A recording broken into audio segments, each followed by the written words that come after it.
Sheesh.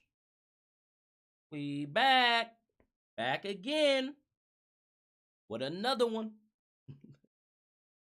Let's get some people up in here.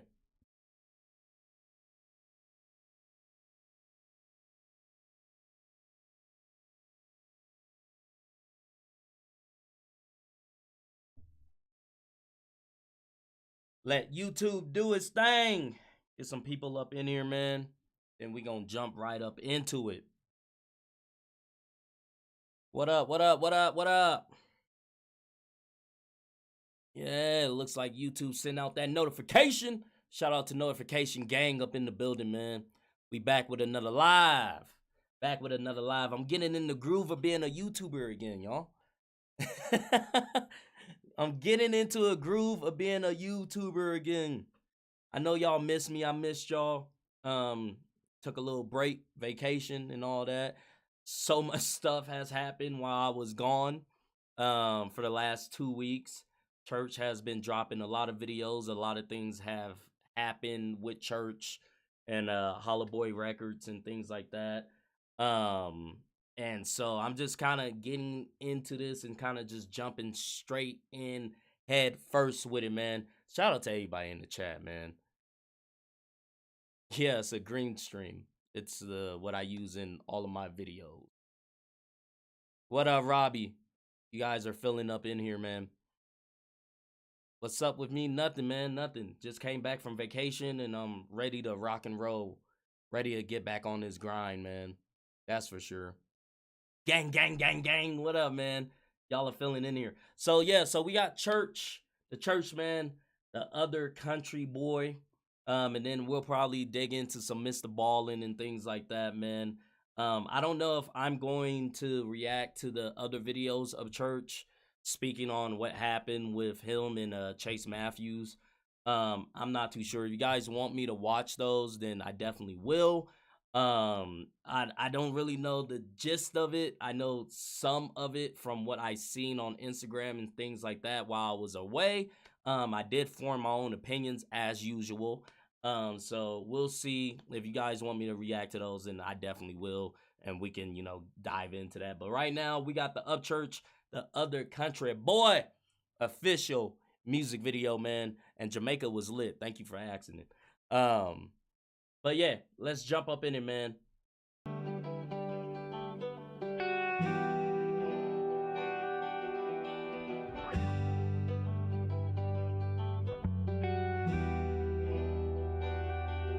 See the silhouette underneath the street light glow, leaned against a caddy on a riverside road, alone and lurking, walking purpose. Even though I'm lonely and the crickets keep me chirping, a lightning bug sits with me on my shoulder, reminding me of how I'll shine when I'm older. I like that. I like how he put that. Because we talk about this all the time when it comes to the Church, man, and even more so now. You know, I can only imagine how lonely he actually feels in the music industry. You feel me? Like, because he's literally, when he says he's the black sheep, he literally is the black sheep. You know, he's the guy that is on the outskirts that doesn't go and party. He's the guy that, you know, you'll send him an invite, but he's like, nah, I just want to kick it with my friends in the back roads, you know? So I like how he said, even though I'm lonely, you know, these lightning bugs sit on my shoulder and they shine, you know, and it reminds me how I would shine when I'm older, you know? It reminds me that I am a light in this dark world, you know, because he truly is, and I love how he put that. Alone and lurking, walking purpose. Even though I'm lonely and the crickets keep me chirping, a lightning bug sits with me on my shoulder, reminding me of how I'll shine when I'm older. But for now, I'm a floor full of ashes in a 90 model car, a couple missing teeth from chewing back too long. Fire, wet gas, my attitude's no act. Trouble was my middle name, it will fit my ass. In a world where the music scene is planned and paid for, I'm covered up, but not on the cover song. I'm the other country boy. I like that, man.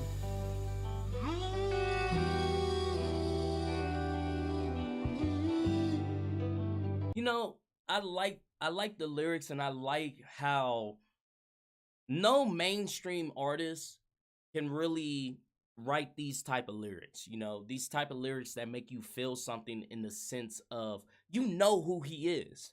You feel me? We all have seen Church grow up right in front of our eyes, essentially. You know, we all seen him become, you know, a very articulate adult, you know, a very mature adult from a reckless young man, you know, but he still has that side of him, and he's no matter what, he's always just been himself, and that's why people appreciate him, because he doesn't confine into these notions of who he should be or who people want him to be. He's just himself, you know, like he's a wild, crazy, you know, young, rich, fucking, you know, talented person that stays away from the light, from the limelight, that stays away from, you know, the neon lights of Nashville and the people that are no good for him, you know? And we love him for that, and we love that he can sit here and write these type of lyrics that don't only relate to you, you know, coming from a country side of town, but even to me coming from a young black male that is from LA, you know? So it's really beautiful to see that. Like it's so awesome, and I'll never take Church for granted, especially in this day of light, man. This day of age, we're losing so many people, so many rappers, so many, you know, just wonderful, talented individuals to senseless violence. You know, it seems like every time we wake up, someone is getting hurt, someone is getting murdered, you know, for headlines, for whatever it is. And it's really awesome to see that through life and even through death, Church will just be himself. You know, he'll just be him. I love that, man.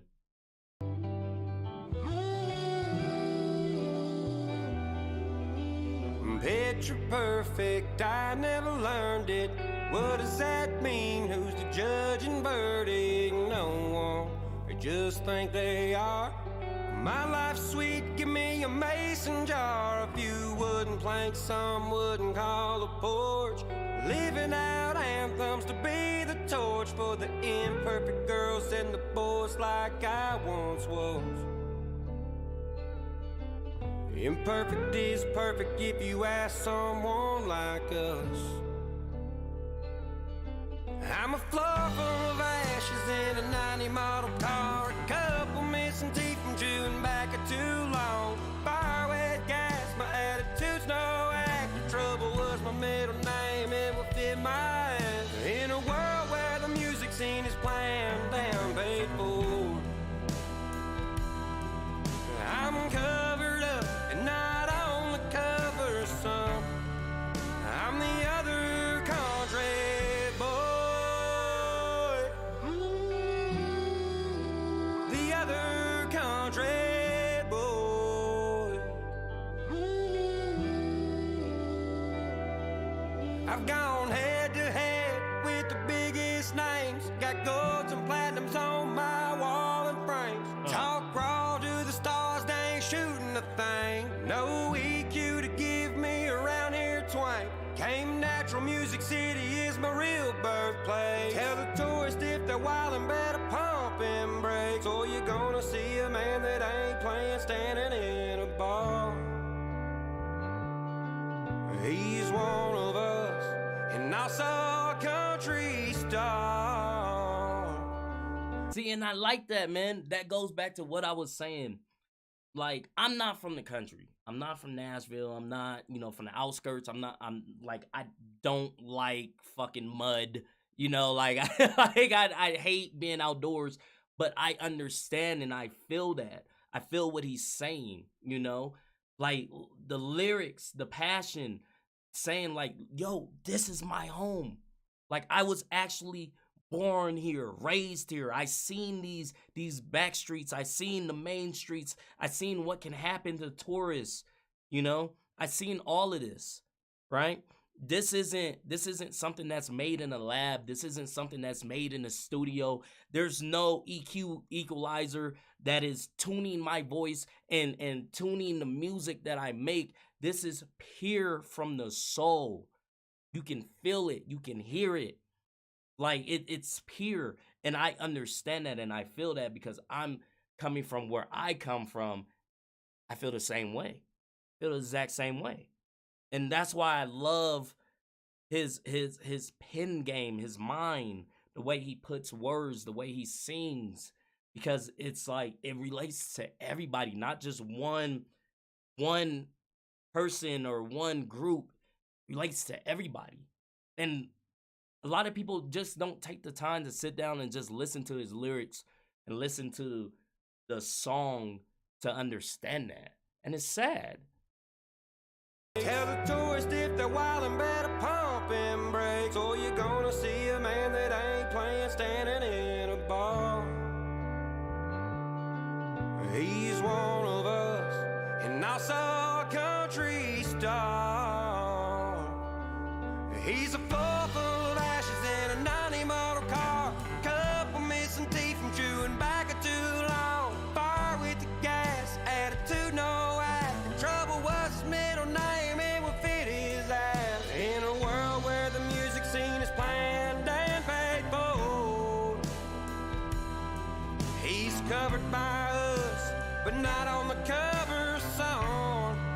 He's the other country boy.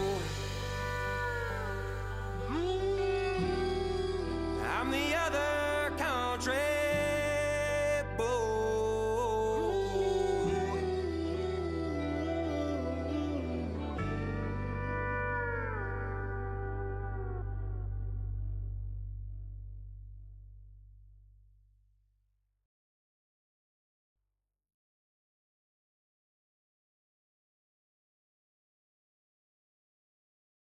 That's one hell of a song, man. That tugs on your heart there, right? It tugs on your heartstrings, man. That's a really good song. I love that. I love that. And you guys know I'm not too much into like country music. You know, there's definitely some artists that I will listen to, and there's definitely some songs that I do love. But like country music isn't my go-to, you know. And whenever I do hear country music that I can relate to and feel passionate about, and it makes me feel some type of way, it really puts in perspective just like music and just life in general. And I love hearing him tell a story and watching it play out, you know. If I make sense with that, like that was dope, man. That was definitely beautiful, man. Now we gonna jump into some MrBallen, man. We got some MrBallen. We gonna keep this live rolling, man. Shout out to everybody in the chat. For somebody like me, that song goes deep. I feel that, man. I feel that. That's beautiful. Hold on, I'm gonna read some of these comments here, you guys. I was born in Chicago, but raised in the country, man. I miss that. That red clay mud. What do you mean by red clay mud? I don't know. Is that actual mud? Like red can be muddy? All right. Oh, man. Shout out to everybody in the chat right now, man. But we got some MrBallen. This is a tourist snuck into restricted area in Mexico. Let's jump up in it, man. Shout out to everybody in the chat. I'm doing good. I don't know. Thank you for asking, man. Let's get it.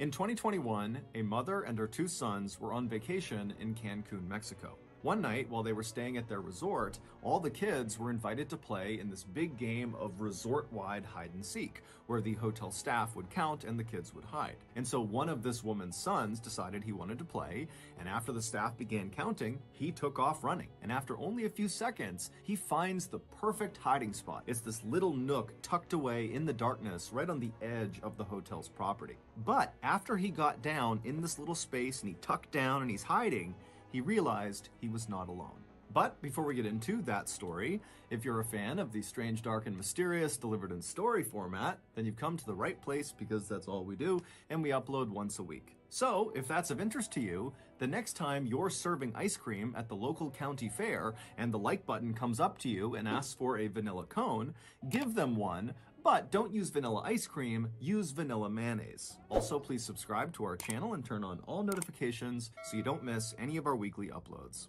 Okay, let's get into today's story.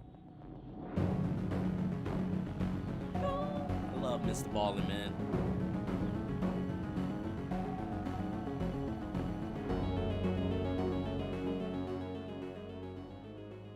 On or around June 10th, 2021, Jennifer Buell and her two sons, 12-year-old Charlie and 7-year-old Johnny, touched down at Cancun International Airport in Cancun, Mexico. The family, who lived in Philadelphia, Pennsylvania, was there for a nice long vacation during the kids' summer break, which had started just a few weeks earlier. After getting off the plane and getting their luggage, the Buell family made their way out of the airport and they hopped on a shuttle that brought them to their resort. They were staying at Club Med Cancun, which is a very popular all-inclusive family resort that's located right at the tip of the Riviera Maya. And the Riviera Maya is just stunningly beautiful. It's this stretch on the western side of the Yucatan Peninsula in Mexico that's basically all white sand beaches and beautiful clear turquoise water. But Y'all ever been to Mexico? I don't. Look, man, there's a lot of places I won't go and a lot of places I will go, and Mexico is not one of those places I want to go. Y'all ever been to Mexico? I think, I just can't do it. I can't, man. I really can't.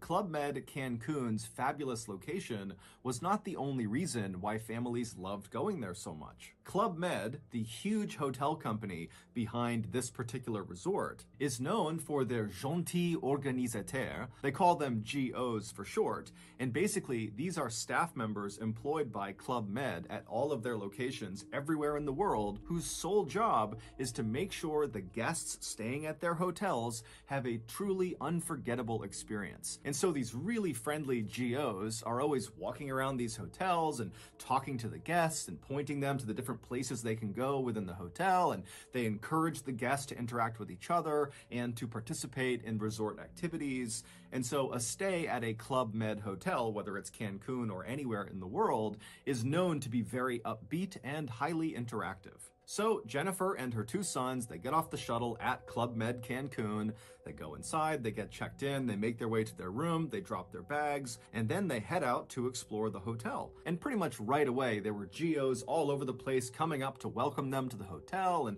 pointing them to the best restaurants, the best places to go swimming, and what activities were coming up that night, and what to look forward to that week. And right away, what stood out to the Buell family, specifically Charlie and Johnny, was the Kids Club / Teens Club. Basically, the GOs organized really fun games and activities just for the kids, depending on what age they were. And so this was really appealing to Charlie and Johnny to go play with other kids, and it was appealing to Jennifer because this would mean she could go off and actually relax because she would have childcare. So, starting that first night and over the next week they were in Cancun, Jennifer made sure they always were around the resort so that the boys could just take off and go hang out with this kids club, teen club whenever they wanted. And so the routine that the Buell family adopted over the course of their vacation was they would get up early, they would go to the white sand beaches right outside of their resort, and then after coming back to the resort, Charlie would almost always cut loose and go hang out for the rest of the day with the kids in the teen club, kids club, and Johnny, he mostly stayed with his mom, but over the course of the day, he would leave and do one-off activities with the club. And then at 9:15 p.m. at night, the trio would always link up on the pool deck and they would make their way in to see one of the shows that the GOs were putting on, ranging from comedy sketches to circus tricks. And so all in all, the Buell family vacation to Cancun, Mexico was really going as well as it could have been, Sounds until relaxing. a simple game of hide and seek changed everything.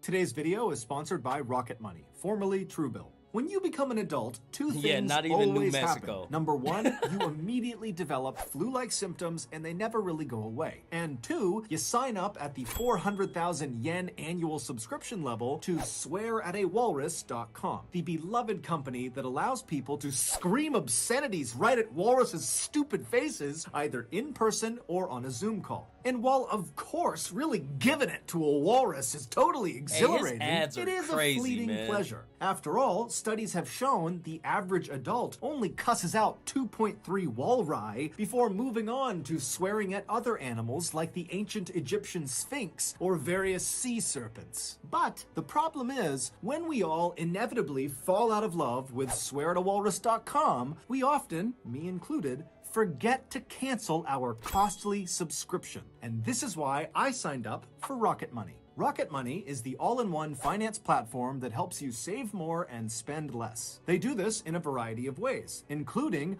renegotiating your bills, from your internet service bills to your cable and phone bills. Rocket Money will alert you of important changes that impact your credit score, and they will give you insights to improve it. And most importantly, Rocket Money will scan the internet for all those random subscriptions you've forgotten about, like swearatawalrus.com, and they will cancel them for you. So, if you like berating walruses and not losing money, then Rocket Money is for you. To save more and spend less, join the 3.4 million members using Rocket Money. And I got the hookup. Go to rocketmoney.com/MrBallen or click the link in the description below. That's rocketmoney.com/MrBallen to get started for free. Okay, back to the story.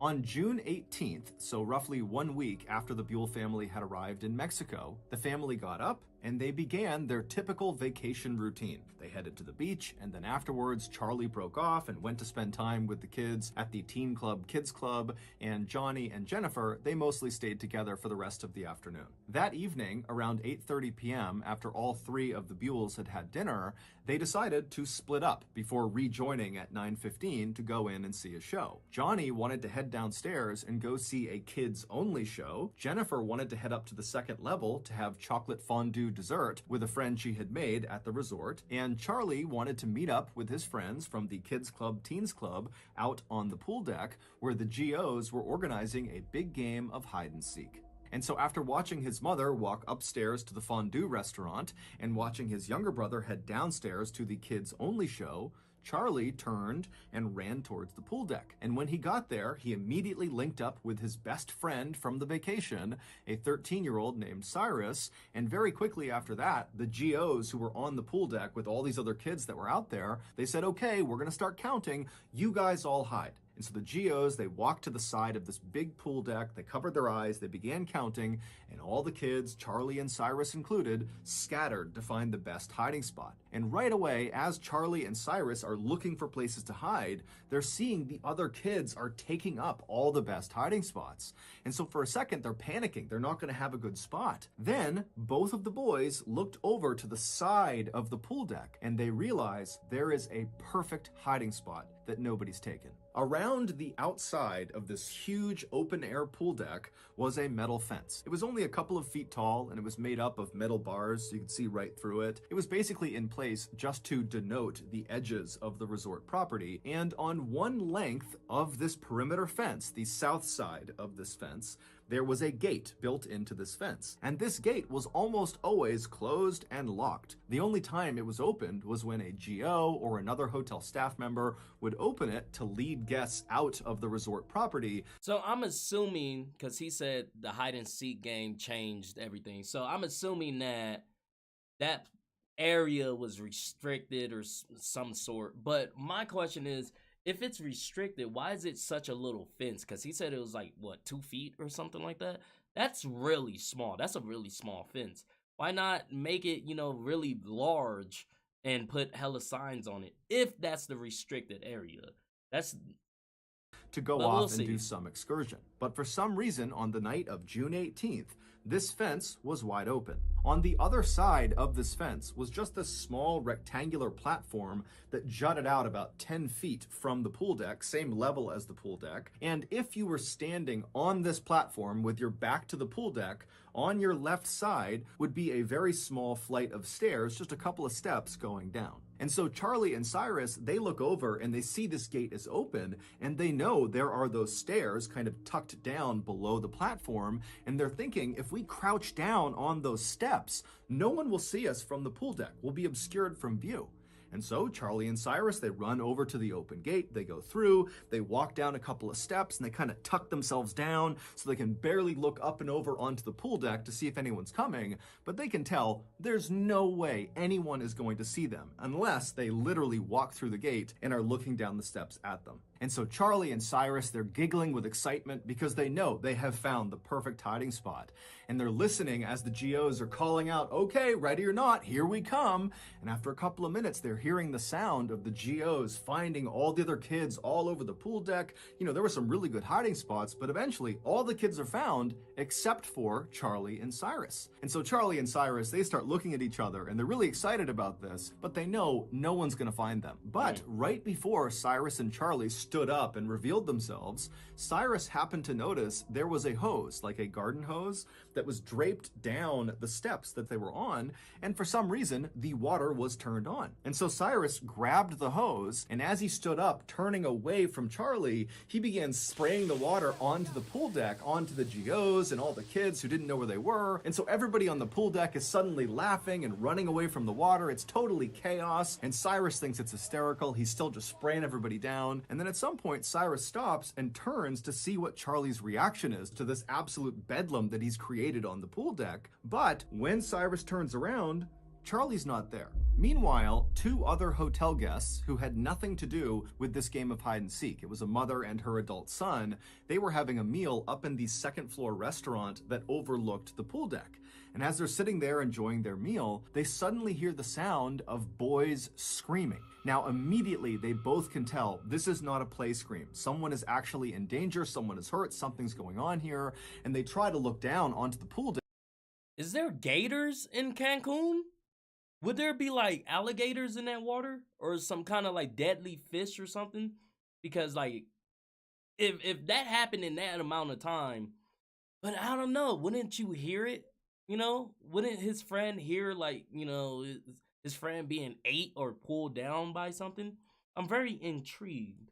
Deck where these screams seem to be coming from, but they can't tell. It's dark out there, they can't see what's going on, and so acting on instinct, the woman and her son just stand up and start running through the restaurant and making their way downstairs. And as they're doing this, the woman's husband actually sees her charging through, and he, along with two other boys that happen to be near him, just start running after them, knowing that whatever's going on, it's bad, so they have to go help. For sure. And so when these five people get down to the pool deck, they hear the sound of the boys screaming again, and they can tell it's coming from that open gate, that platform area where Charlie and Cyrus had been hiding. And so these five people charge through the still open gate. They go out onto this platform and they look down the little flight of stairs and they see Cyrus. They don't see anybody else on the platform. It's just this one boy, and he looks totally shaken up, totally hysterical, and it's clear he is one of the boys that was screaming.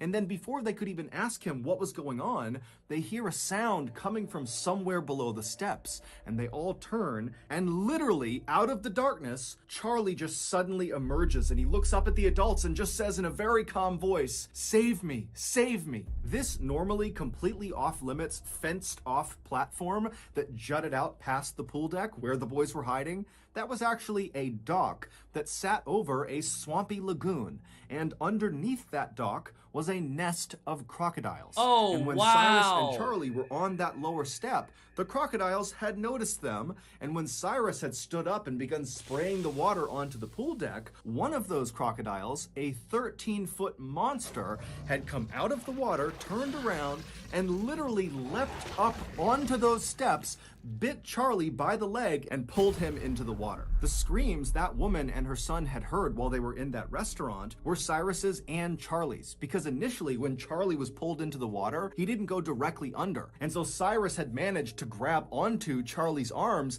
and he was trying to pull Charlie out of the crocodile's mouth, and the two of them were screaming for help. But by the time that woman and the other 4 people got down to the platform, Cyrus lost his grip on Charlie, and the croc and Charlie went under the water. And so those 5 people were standing there when the crocodile and Charlie just came back out of the water. And that's when Charlie was saying, "Save me, save me." He was in the crocodile's mouth. Bro. And when these 5 people saw Charlie and understood what was going on, without any hesitation, the adults leapt into the dark lagoon waters Shout that are out to them. clearly infested with crocodiles and began beating the crap out of this crocodile. And while this melee is happening in these dark, murky lagoon waters with crocodiles everywhere, someone had gone into the fondue bar and told Jennifer, "Your son's being attacked by a crocodile." And she instantly leapt up. Bro, can you imagine like the hurt, the fear, and just like the motherly instinct running through her body? Like hearing that is happening to your kid. Like, oh my goodness, bro.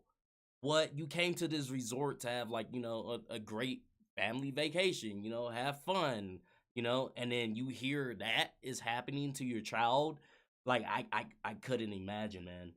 And just ran across the restaurant, knocking anything over that was in her way. And finally, she got downstairs to the pool deck. She went through that gate out to that platform, and she saw her boy. Charlie was laying on his back, surrounded by totally frantic and hysterical adults. Charlie's leg looked like it had been through a meat grinder, but Charlie was awake and he was talking to the adults near him. In the time it took Jennifer to run through the restaurant and get down to the pool deck, those adults who had leapt into the murky lagoon water to fight with this crocodile had literally beaten it so badly that it released Charlie. And according to the people who watched this happen, this crocodile was putting up an unbelievable fight. It was whipping its head side to side, tearing into Charlie's leg. It kept pulling Charlie deeper and deeper into the water, and these adults just didn't stop. They were yanking on this crocodile, punching its eyes, gouging its eyes, and finally it worked. When Charlie was finally pulled to safety and was laying on the dock, he was in rough shape, and no one knew if he was going to survive or not.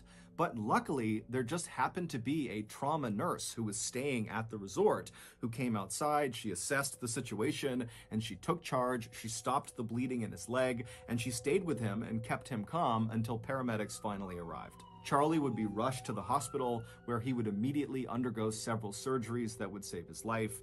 Also, surgeons were able to miraculously save his leg. Initially, it seemed like he might have to have it amputated. As for Club Med, their response to this incident was enormous. Not only did they pay for all of Charlie's medical bills, but they also invested a lot of money into securing not only that fence and gate that led to the dock where he was attacked, but also just generally speaking around the resort to make sure there were no more attacks. Today, Charlie is back in Philadelphia, Pennsylvania with his family, and considering the horrible trauma he went through, he's remarkably well adjusted. In fact, in the Halloween that followed this attack, Charlie dressed up as a crocodile. Hey, he a trooper. Hey, he a real goon for that. I like that, man. Shout out to that kid. Shout out to Charlie, man. I'm happy he's alive and he still has his leg. And I know he's telling that story. That must be a cool story for him. Like, hey, I got bit by a fucking croc, dog. Like, damn, that's wild. He actually dressed up as a croc. If you got something out of this episode and you haven't done this already, the next time you're working at the local county fair selling ice. Shout out to Charlie, man. I'm happy he made that. Like, I'm happy he made it out with his leg and everything, man. That's fucking awesome. Today, because that's a scary situation to be in, bro. I don't like swimming in open water, like, cause everything down there wants to eat you.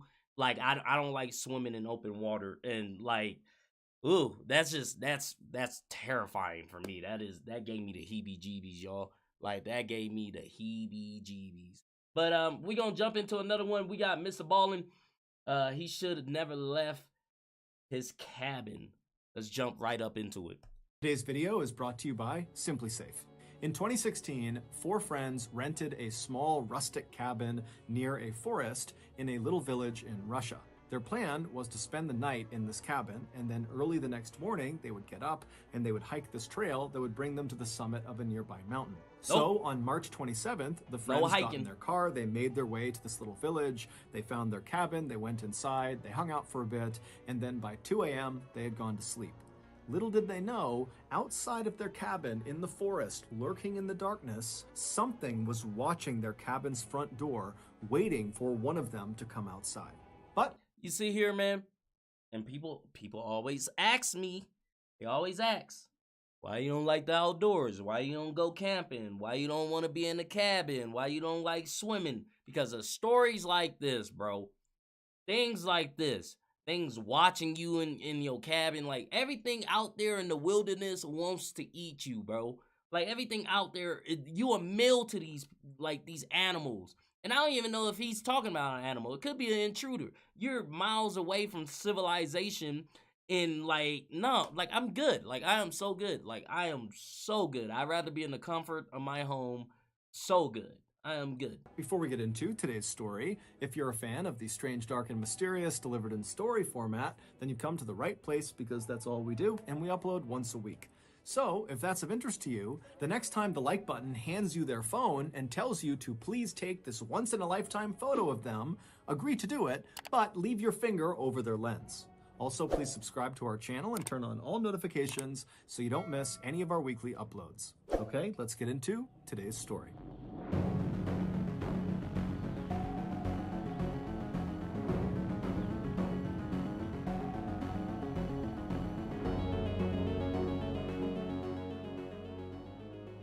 When most people picture Russia in their minds, they picture European Russia, which is literally the part of Russia on the western side that sits in Europe and is by far the most populated part of the country. But European Russia only accounts for 23% of the total territory that is Russia. The other 77% is to the east of European Russia. It starts at the Ural mountain range and it extends all the way over 5 million square miles to the Pacific Ocean. And this vast, mostly forested expanse, which is 50 times bigger than the entire United Kingdom, is called Siberia. I'm a guess it's probably like a wolf or something. Cause like, I think gray wolves hang out there. I think Russia has gray wolves, and those are some of the biggest wolves on this planet.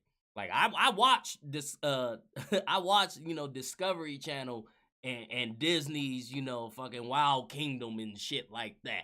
So I know gray wolves are they're massive. So I'm gonna say maybe a wolf. Maybe. Siberia. And Siberia is absolutely brutal. In Siberia, it is almost always freezing cold. Literally. The average annual temperature across all of Siberia is 32.9 degrees Fahrenheit. So it is 0.9 degrees above freezing on average every single day. On in addition average, to the extremely deadly weather that exists basically year-round in Siberia, Siberia is also home to a bunch of huge deadly animals, such as the brown bear, which is the same as the infamous grizzly bear in North America, the gray wolf, which by size alone makes virtually all other wolves look like little puppies. I'm telling you, it had to be a gray wolf, bro. It had to be. And they are vicious, like they are vicious, like evil, like what?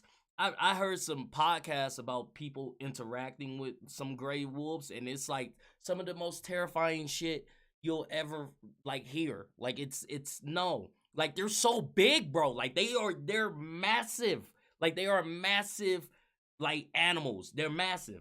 Gray wolves can grow to be nearly 200 pounds. And of course, there is the highly intelligent Siberian tiger, who is perhaps one of the only predators on Earth that is known to seek out and kill people for revenge. For example, For in revenge? 1997, a hunter named Vladimir Markov was walking through a Siberian forest when he came face to face with one of these Siberian tigers, and he ended up shooting the tiger before fleeing, except the tiger didn't die. Instead, it got up and secretly followed Vladimir all the way back to his cabin, and then this tiger camped out outside of the Oh, hell to the what the Hey yo, that just blew my mind, bro.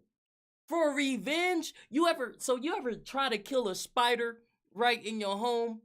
And you think you got that mug, right? You like, yeah, I got you. You can't step in here. This is my house. What you thought this was, right? And then the spider just runs off into a little corner or a little like nook or something. And in your mind, you just know this spider is coming back to get your ass, right? That's what this goddamn tiger just did. He came back to get people. Nah, bro.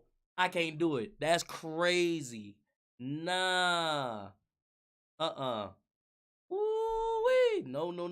cabin until Vladimir came out again, and the tiger pounced, killed him, and ate him. And so, unsurprisingly, Siberia has an absolutely minuscule population relative to its massive size. However, there are some adventurous people out there who are drawn to Siberia for the same reasons that most other people avoid it. These adventurous people see Siberia as one of the last truly wild places on our planet, and they want to experience it for themselves. And one of these highly adventurous people was a young man named Colin Madsen.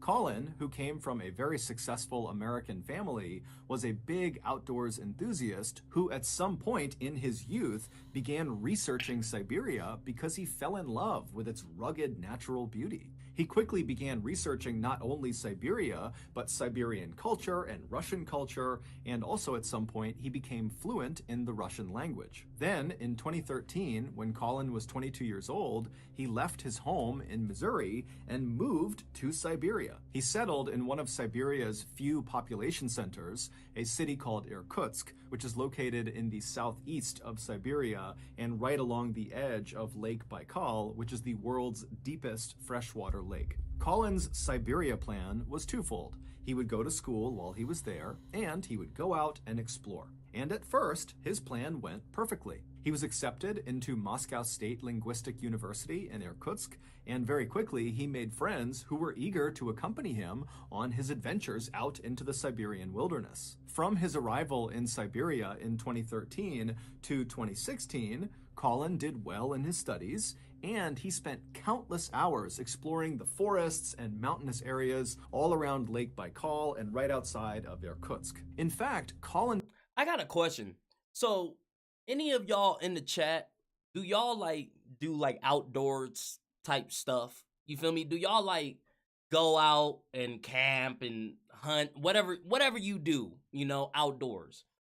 My question is, in your mind, when you're doing stuff like this, because he went out to Russia and just wanted to explore, the wilderness.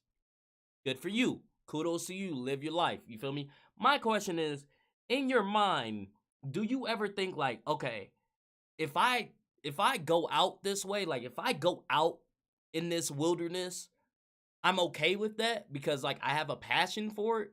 It's I love to drive fast in back roads, I love to find open lots, do donuts, whatever, back roads driving, just hauling ass. And my mind is, if I go out this way, at least I go out smiling. I'm happy about that, right? So I'm wondering, is it the same thing? Because to me, hearing this and hearing people going out in the wilderness and with these damn tigers that want revenge and whatnot is crazy to me. It's wild. So I'm curious if that's the mindset going into it. I can go out here, if this is my time, this is my time. I can go out that way. At least I'm smiling. Very curious about that. Y'all let me know if y'all do anything of that nature, man. became so familiar with this region that he began volunteering with a nonprofit in the area that went around marking new trails, which meant Colin was literally venturing into the wilds of Siberia and just marking the trail as he went. So when Colin's family heard about what happened to him in 2016, they could not believe it. In March of 2016, Colin and 3 of his good hiking friends, one was American and 2 were Russian, decided they wanted to go on a hike together. They settled on hiking to the summit of Love Peak, which was a mountain located a few hours away from Irkutsk in a small village called Arshan. This hike was nothing compared to the gnarly Siberian wilderness hikes all 4 of these guys had been on before. The trail that led up to Love Peak, it was fairly steep, but it was incredibly well marked, and all 4 of these guys had hiked it several times before. However, because Colin and his friends were so experienced at hiking in Siberia, they knew that even the easiest hikes needed to be respected because Siberia was still Siberia. There were dangers that lurked everywhere. And so the men called ahead to the village of Arshan and they rented one of these small rustic cabins that's in the village that sits right at the base of Love Peak, and it's kind of tucked away in this forest. And so this cabin would serve as their sort of base camp and would allow them to arrive in Arshan, get their gear together, and then when they were ready, they could begin this hike to the summit. And so a few days later, on March 27th, Colin and his 3 friends loaded up their car and they drove west to Arshan. And when they got there, they stopped at a local store and got some supplies and then made their way to their cabin. Their cabin was just a single room with a few beds inside of it. It was enough to protect them from the elements, but really nothing more.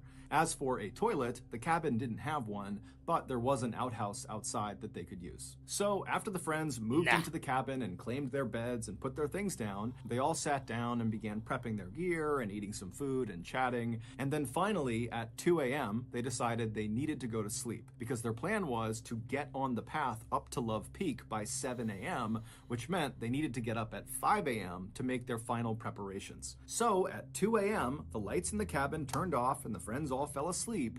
And then 3 hours later, at 5 a.m., when the lights came back on again, it was immediately clear something was wrong. Colin was not in his bed.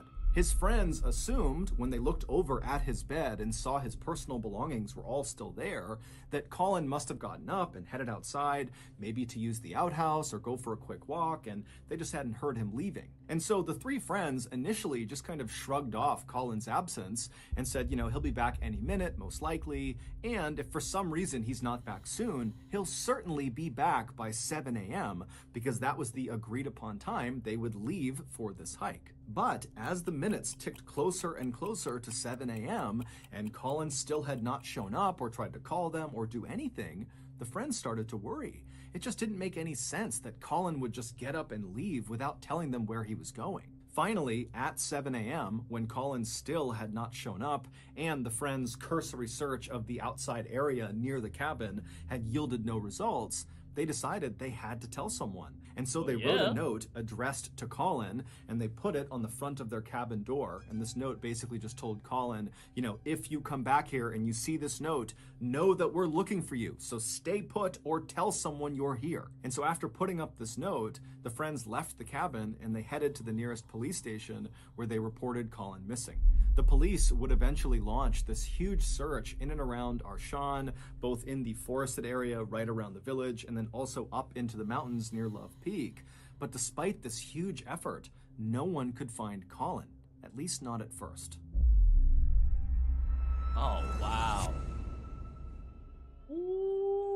A couple of months ago, I was laying in bed when I heard this strange tapping sound coming from my downstairs. Now, as I'm laying there, I'm trying to run through the different scenarios of what this sound could be when this tapping sound gets louder and louder, and then all of a sudden, I hear the sound of glass breaking in my first floor. And so I immediately leap out of bed, I run down the hall, I go downstairs, and I'm looking across my living room, and there, coming through my now broken window, was everyone's worst nightmare.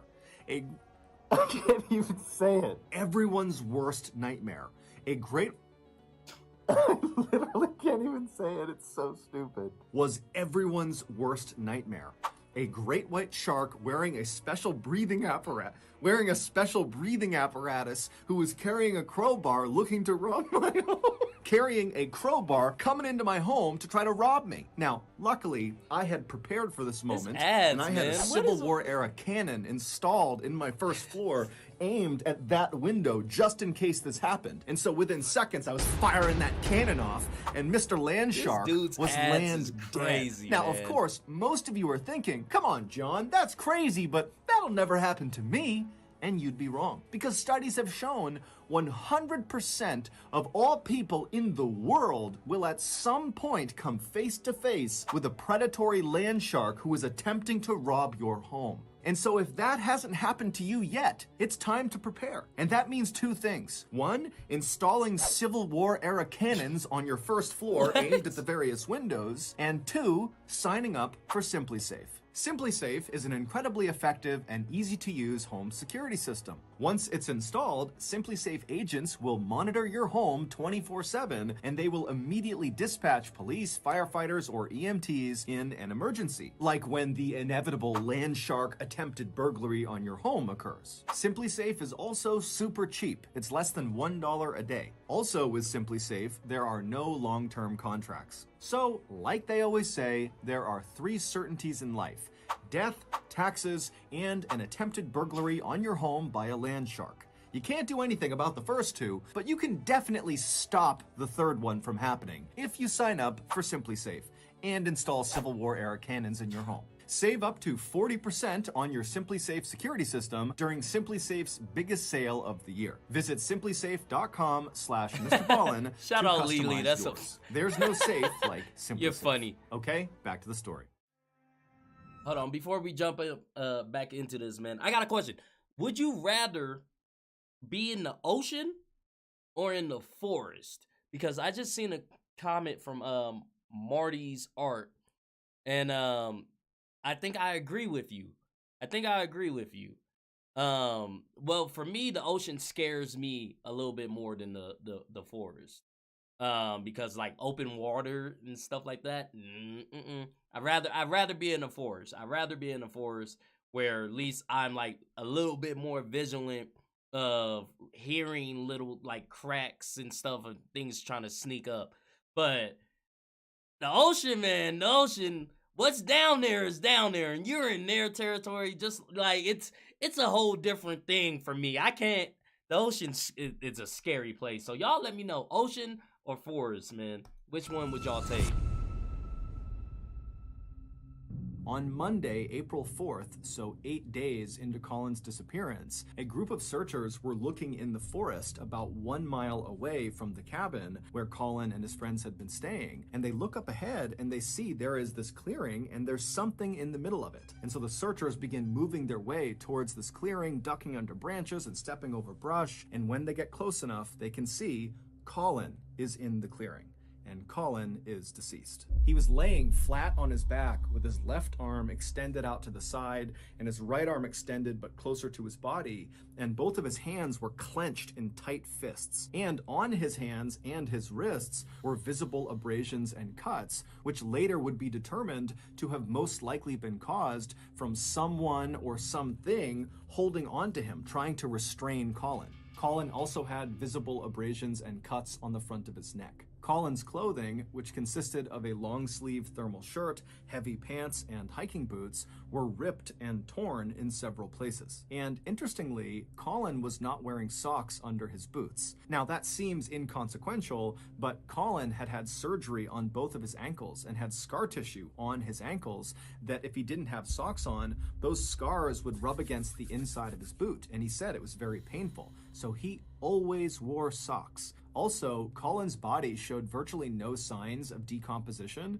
and all of his wounds and abrasions looked, quote, fresh, according to medical personnel. In short, Colin looked like he had recently been in some sort of physical altercation, and whoever or whatever he was grappling with had eventually overpowered him and killed him, although it was not clear how he actually died. Russian authorities were very quick to suspect Colin's 3 friends who had been with him, but they were brought into the station and they denied having anything to do with Colin's death, and they all passed their lie detector tests. After that, Russian authorities quickly closed this case by concluding that, well, if his friends didn't do it, then that means Colin must have been high on drugs or drinking alcohol or both, and he just wandered out of his cabin and he got lost in the woods and he died of hypothermia. He froze to death.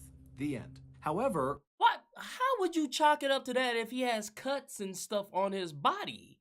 Like, that makes no sense to me. Like, Colin's parents just could not accept that as being what yeah, happened I to their wouldn't son. either. There were a lot of reasons for skepticism, but the main one was that Colin was an absolute expert at navigating this particular region of Siberia. And so the idea that he would leave his cabin for a quick walk or something and get so completely lost that he would die 8 days later seemed way too far-fetched. And so Colin's parents hired a US-based private lab to do a review of Russia's autopsy of Colin to give their opinion if the autopsy was accurate or not. And this US-based lab pretty much immediately found that the Russian autopsy was not remotely accurate. Number one, Colin was not under the influence of alcohol or drugs. He was sober.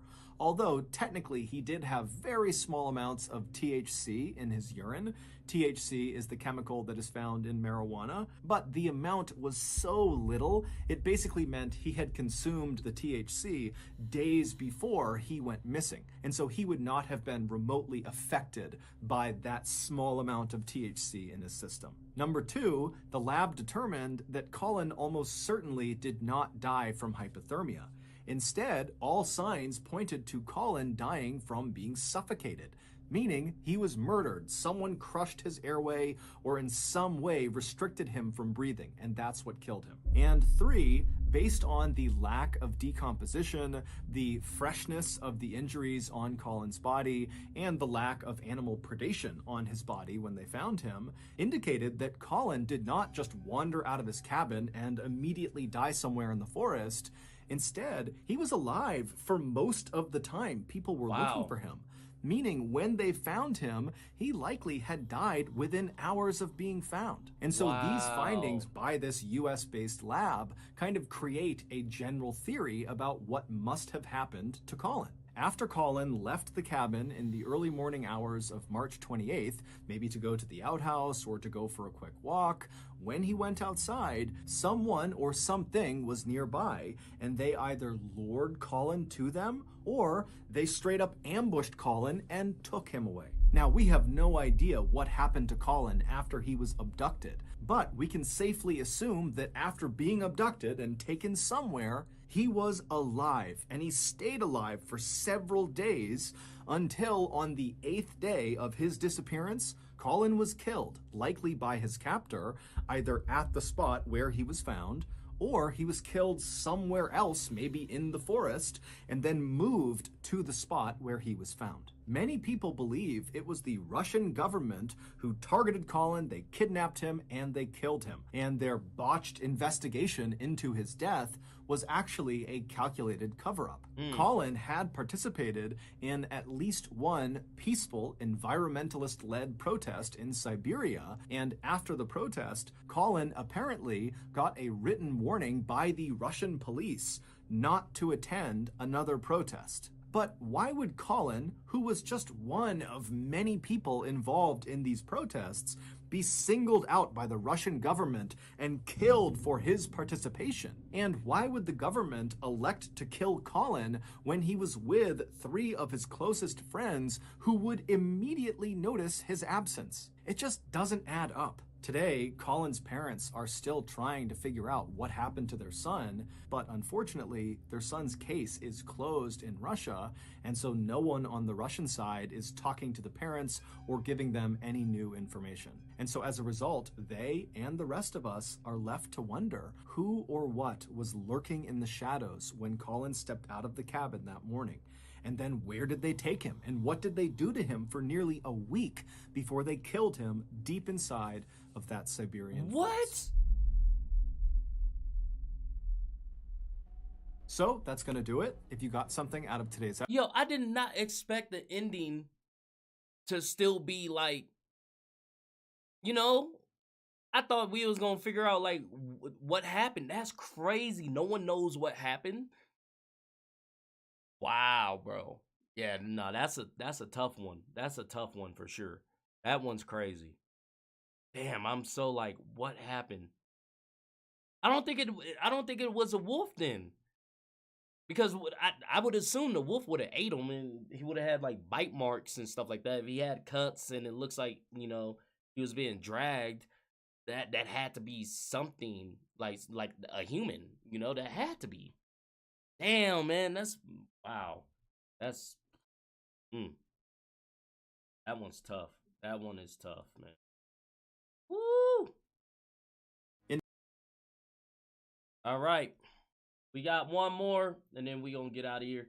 We got MrBallen, paranormal event with proof. Here we go with this ghost shit, man. Let's jump up in it. In 1967, a man was digging for gold in a forest in Canada when behind him he heard this sudden commotion. It sounded like geese getting really startled and flying off in different directions.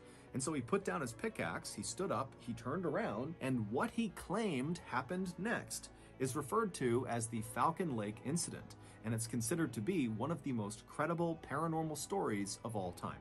But before we get into that story, if you're a fan of the strange, dark, and this mysterious nigga seen delivered Jeepers in story Creepers or format, something, then you've come to the right place because that's all we do, and we upload once a week. So if that's of interest to you, please ask the like button if you can borrow their favorite DVD, but instead of watching it, use it as a frisbee with your dog, and then return it. Also, please subscribe to our channel and turn on all notifications so you don't miss any of our weekly uploads. Okay, let's get into today's story.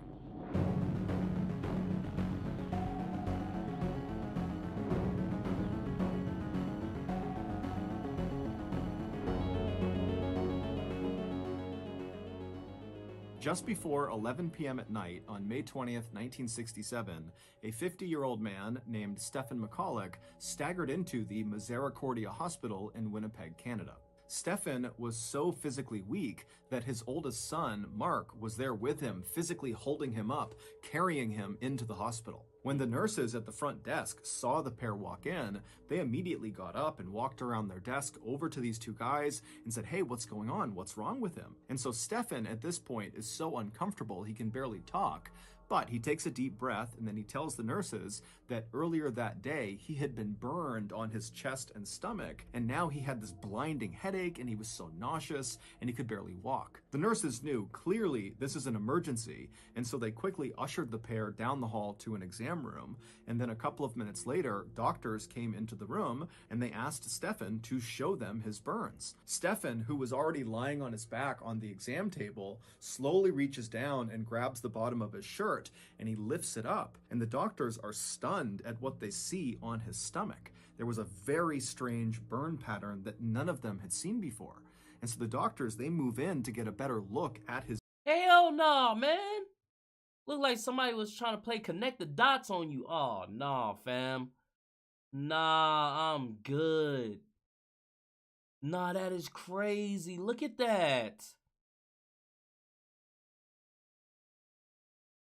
his injury, and as they're staring at it, they ask Stefan to explain how he got this burn. Now, what the doctors didn't realize is that Stefan was very conflicted. He knew if he told the truth about how he got this Wouldn't burn, believe him. then he would open himself and his family up to ridicule and skepticism. Yeah. But as he's laying there and the doctors are waiting for his answer, he finally decides that the right thing to do here is just tell the truth. And so he takes a deep breath and then tells the doctors what happened to him. And by the time he was finished telling this story of what happened to his stomach, the doctors had stopped looking at his injury and instead were just standing in the middle of the room staring at Stefan with eyes wide and their mouths open.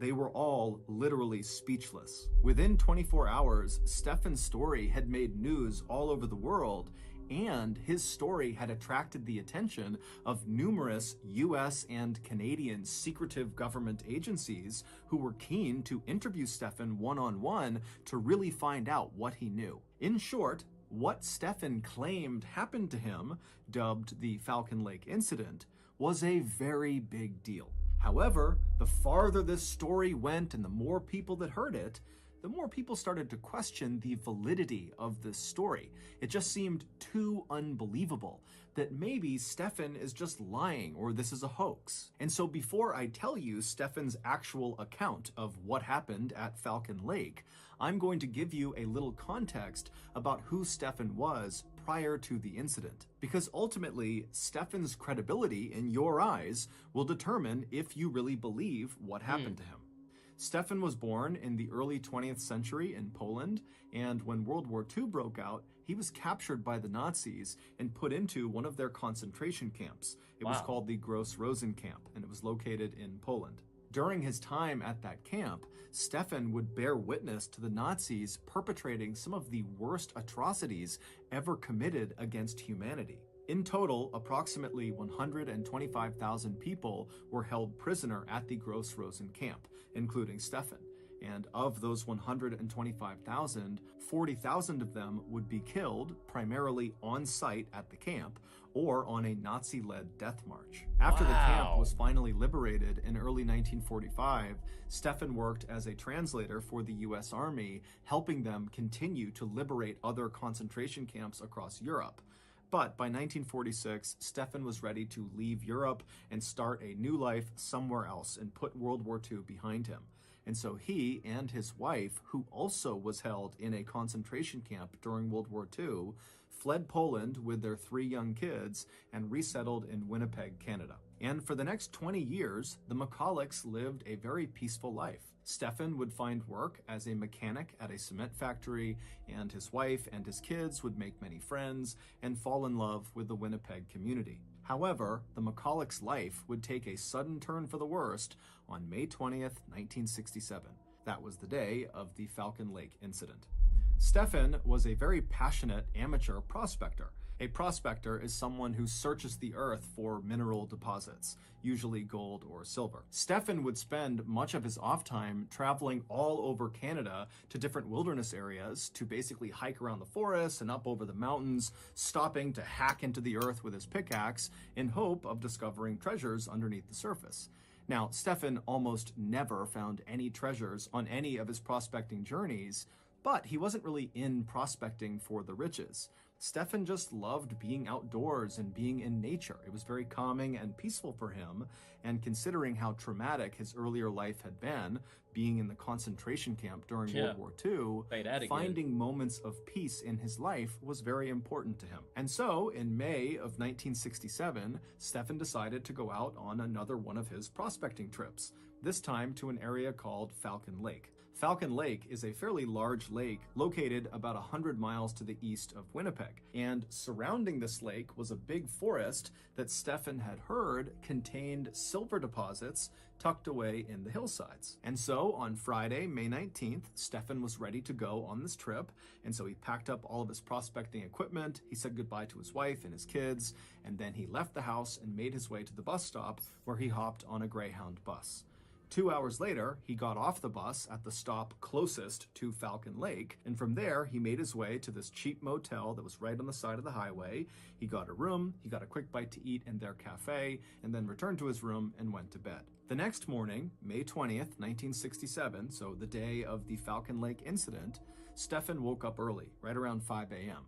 And by 5:30 a.m., he had all of his equipment either in his backpack or on his belt, and he was making his way out of the motel's front doors. Right outside of this motel was the highway that ran left to right, and on the other side of that highway was this huge forest that Falcon Lake was deep inside of. And so after Stefan left the motel, he crossed over that highway and began walking into the woods. And for the next several hours, Stefan just kind of meandered his way through the woods. He wasn't on a trail. He was just using his compass to make sure he was generally walking in the direction of Falcon Lake. At around 9 a.m., so he's been hiking now for several hours, he looked up ahead and he saw there was a clearing on the side of this hill. And so Stefan walked into this clearing, and 2 things became immediately apparent. One, he was right near Falcon Lake. From his perspective on this clearing, he could look down just a couple of hundred feet, and there was the lake. And two, the reason this clearing existed and why no trees were growing on it at all is because under his feet was just a huge rock face, like a quartz vein that was running across this hillside. And so this was like the perfect place for Stefan to begin prospecting. And so he set his things down, he got out his pickaxe, he got his welding gloves on, he put on his welding goggles as well. They protected his eyes from any rocks that were flying as he was hacking into the ground. And then he got to work. For the next couple of hours, Stefan very diligently hacked away at this big rock, but he didn't find any silver or anything else of note. And so around 11 a.m., Stefan was hungry and tired, and so he put his pickaxe down, he took his goggles off, he took his gloves off, and he sat down on this rock facing the lake to have some lunch. And as he sat there enjoying his food, all he could hear in the distance were the sound of a few geese down on the lake making some noise, but other than that, it was totally quiet. After he was done eating, he put his gear back on and got back to work. About an hour later, at around 12:15 p.m., Stefan was still hacking away at the rock when, despite all the noise he was making as he smashed the ground with his pickaxe, he could hear a really loud commotion coming from behind him. And it turned out when he stopped the pickaxe, the commotion sounded like geese honking and going wild. And so he dropped his pickaxe, he took his goggles, put them up on his forehead, and then he stood up and he turned around and he looked down towards the lake where he heard all these geese going crazy. And the first thing he noticed was there were some geese on the lake that appeared to be flying off in different directions like they had been startled. But what really immediately caught his attention was not the geese, but what had very likely startled the geese. And that was two bright, glowing red objects that were flying slowly across the lake towards him, kind of roughly over where the geese were. The fuck? Hey, yo. Can you imagine that? See, this is why I stay indoors, bro. This is why I stay in the house. You feel me? I don't do the forest. I don't do the ocean. I don't do different countries, really, man. I stay in the house. Because that right there, you by yourself, miles away from civilization. It's quiet. You hear some animals get scared, and then you look up and you see these things in the air flying around coming towards you.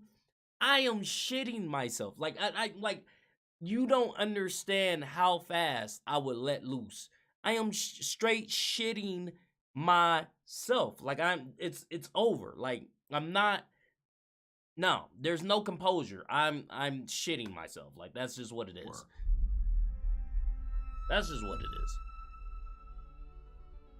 Yesterday, my pet frog, Seagull Lung, and I went to the frog park. And as I watched old Lungy gallop over to his other frog friends to join their game of Hi-Li, I noticed something very distressing. Poor old Seagull Lung was the only frog not in a Halloween costume. And so immediately my parental instincts kicked in, and I Glock ain't sprinted gonna over stop and those ripped aliens, old Lungy tell you off that the much. Hi-Li field. They'll And then probably just before laugh long, at we were you. speeding home at over 100 miles per hour, where we crashed into the front of the house. And then after climbing out of the twisted steel and wreckage, me and old Lungy hobbled over to our steam-powered laptop, and after getting that bad boy fired up, I was on the internet looking for the best Wolverine costume for frogs money could buy. But as I was browsing, I got hit, by a pua, Luckily, old Lungy slapped me right in the coccyx and said, "Papa, toutefois, NordVPN." Papa, tu dois avoir. Papa, tu dois avoir. Papa, tu dois avoir NordVPN. Which, of course, in French means, Dad,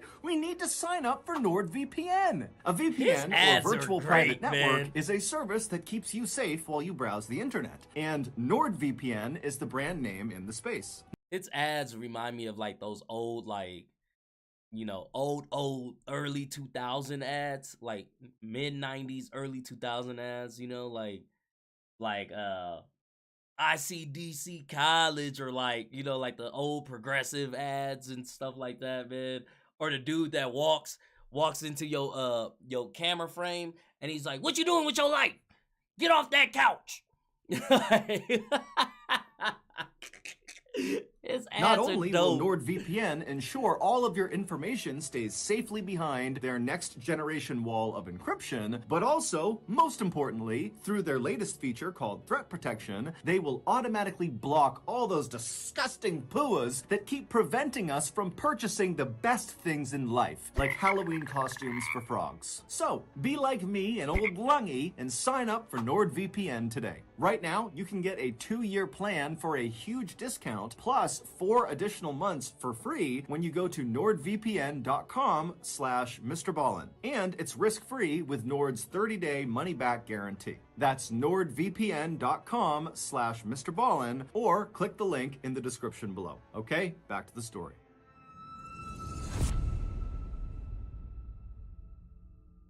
And now these objects, they were cylindrical. Much They love, appeared Ruben. to be about maybe 30 or 40 feet wide. They didn't have any sort of emission coming off of them. They weren't making any noise. They were just kind of slowly making their way over towards where Stefan was. Now, as Stefan is watching this happen, he wasn't fearful. He assumed those have to be military aircraft. As it was, this part of Canada, Falcon Lake, is very remote. There's not many people around. And so, logically, it made sense that perhaps there's a military that's doing training exercises in this area. And so, feeling much more intrigued than fearful, Stefan just continued to watch as these red aircraft got closer and closer to his side of the lake. And then, when these two craft were about 200 feet away from where Stefan was standing, they came to a stop, and they were just hovering in the air. And then one of the craft suddenly turned orange and began going up into the clouds, and then at some point just vanished. And then the other craft, instead of going up, just continued descending very slowly, now very clearly towards this open rock face that Stefan was standing on. Now, again, Stefan was totally convinced that these were military aircraft, conducting some sort of exercise, and so he's not fearful. He is just intrigued by what he's seeing. And in fact, by this point, he had convinced himself that this second aircraft that was now coming down to land on these rocks must have experienced some sort of issue, and they were landing in order to fix it. And Stefan... Hell no, that's not my first thought. My first thought is I'm out of this. Like I said, I'm letting loose and then I'm running away, bro. I don't care if it was military. You ain't gonna come down, descend on me where I'm at, try to talk to me like, nah, I'm good, bro. Like, I am solid. Don't want to go through that. Well, hey, I'm a mechanic. Maybe I can help the pilot or pilots with whatever's going on with their craft. Once the craft finally did touch down on the rocks about 150 feet away from Stefan, it changed colors from red to stainless steel with an orange glow around the outside of the aircraft. And inside of this craft, a really bright purple light came on that Stefan was only aware of because there was a couple of small holes on the outside of this craft where this purple light was coming through. But these little rays of purple light coming out of this craft were so bright that it actually was hard for Stefan to look directly at the craft.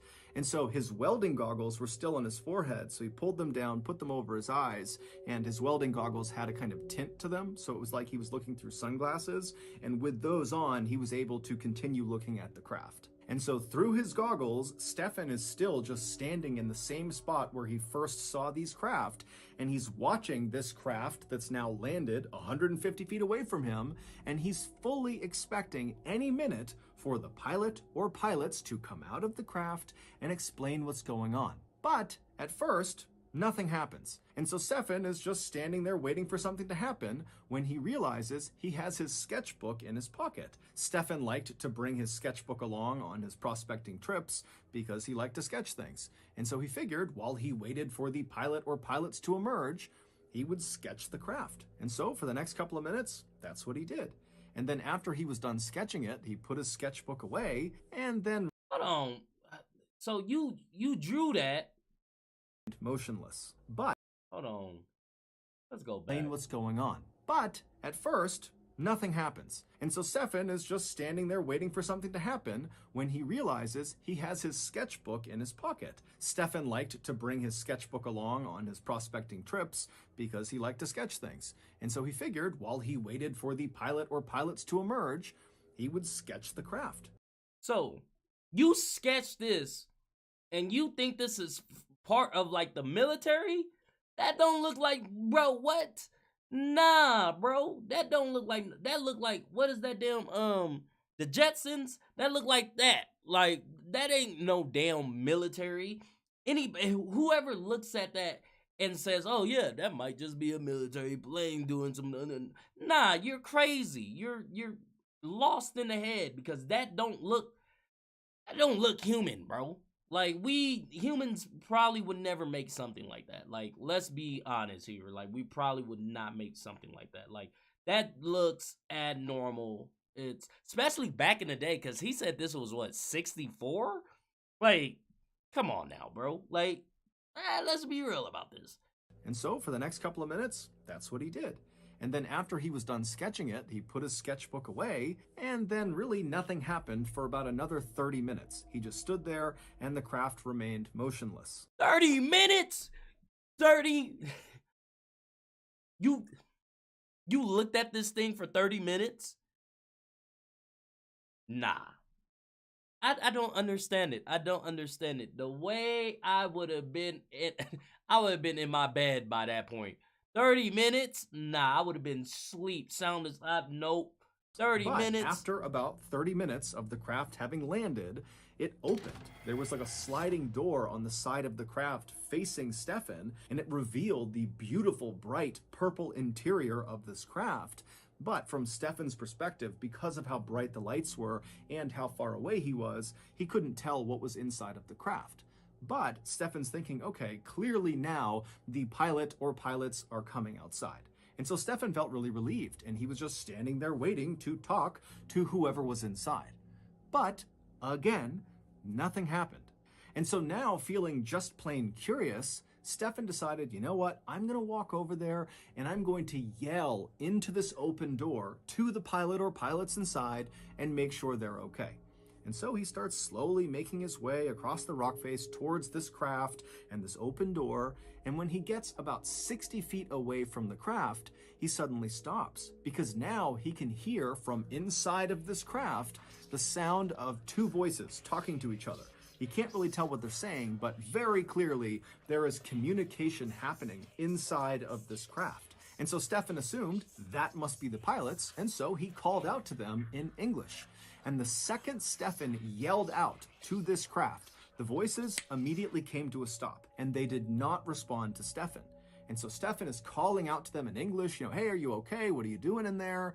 And when English didn't work, Stefan called out in Russian. He called out in German, Italian, French, Ukrainian. And when all of those didn't work, he went back to English and just continued kind of calling out, trying to get them to please come out and talk to him. But he got no response, and no one came out of the craft. And so at this point, Stefan thought, okay, I'm totally committed, so I need to keep going and make sure the pilot or pilots are okay. Obviously, and so he continued walking closer and closer. Look, even if it wasn't like alien or, a UFO, saucer, whatever, man, even if it wasn't that, if that door opened and you can hear talking amongst each other, obviously they're okay. To some certain extent, they're okay. So you're committed enough to keep walking forward and trying to talk to these things that don't want to talk to you. That is just wild to me. Men's is wildin' be. Like, that's wild. To this open door of the craft, and when he got about 10 feet away, he was suddenly struck by the incredible craftsmanship of this craft. He couldn't see any rivets anywhere on this amazing piece of machinery, meaning this craft appeared like it had somehow been carved out of one enormous piece of steel, which seemed totally impossible.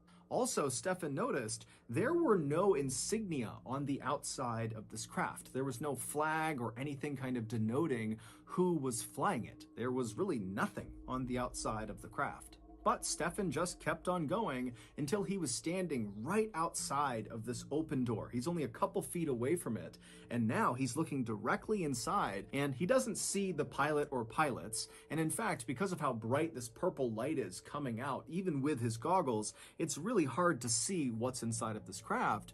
But he can clearly see inside there is some sort of panel in the back of the craft with lots of flashing lights, almost like a computer, and there were other kind of columns of light moving around inside the craft at different angles. But after looking in this craft for only a few seconds, the door suddenly slid shut. And then Stefan, without really thinking about it, reached out and touched the craft. And the second he did that, two things happened. One, the hand that he touched the craft with, he was wearing a big welding glove, and the second he made contact with that craft, the leather glove began to melt. Not even catch on fire, it just instantly began to melt. And so he began frantically ripping the glove off to get it off of him to avoid injury. And then the second thing that happened is the craft began rotating counterclockwise until this vent that was on the outside of the craft, one of the very few things that was on the outside of the craft that actually Stefan had noted in his sketch. He had drawn this grate that sat on the outside of the craft. This grate rotated around until it was... That looks like the marks that was on his chest as well. So maybe that burned him? Maybe they just shot at him and just got him all up in here. I don't know, man. Directly at Stefan.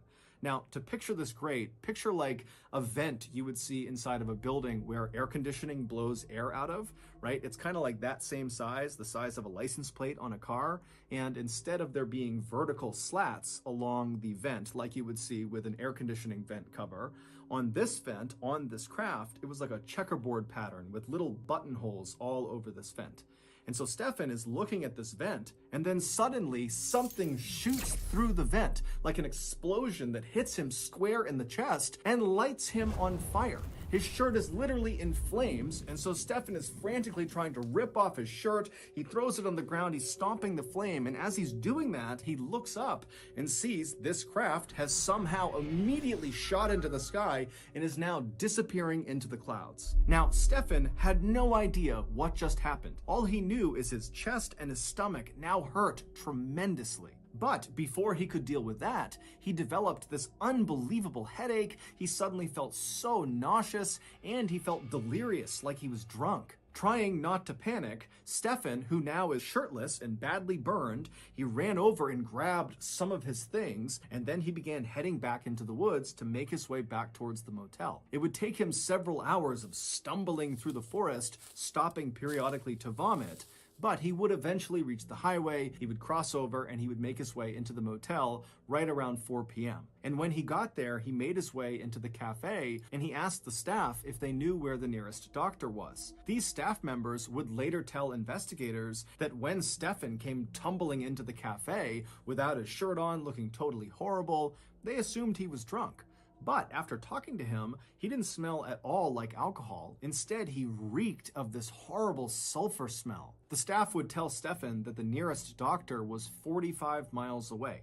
And so at this point, Stefan decided his best bet was actually to just get on a bus and go back to Winnipeg, where his family could take him to the nearest hospital. And so somehow, Stefan managed to make his way to the bus stop. He hopped on a Greyhound bus, he went to Winnipeg, and then his oldest son, Mark, met him at the bus stop and practically carried him into the hospital.